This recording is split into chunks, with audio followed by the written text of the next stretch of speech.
और जंग के बीच हॉस्टेजेस को लेकर बड़ी खबर। इजरायल कैबिनेट ने 4 दिन के युद्ध विराम और 50 बंधकों की रिहाई के बदले 150 फिलिस्तीनी कैदियों को छोड़ने के प्रस्ताव को मंजूरी दे दी है।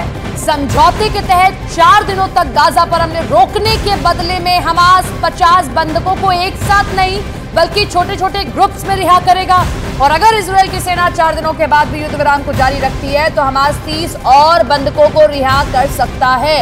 ये इस वक्त की बहुत बड़ी खबर है, क्योंकि लगातार सवाल उठ रहे थे कि हॉस्टेजेस को कब छोड़ा जाएगा, और कहीं ना कहीं अमेरिका की मध्यस्थता काम करती दिखाई दे रही है। और अब इजरायल की जो कैबिनेट है, इजरायल की जो सरकार है, उन्होंने कैबिनेट के जरिए एक प्रस्ताव को मंजूरी दे दी है कि 4 दिनों का युद्ध विराम लगाएंगे और इन 4 दिनों के दौरान हमास को बंधकों को रिहा करना होगा और बदले में हम आपके 150 फिलिस्तीनी कैदियों को रिहा कर देंगे।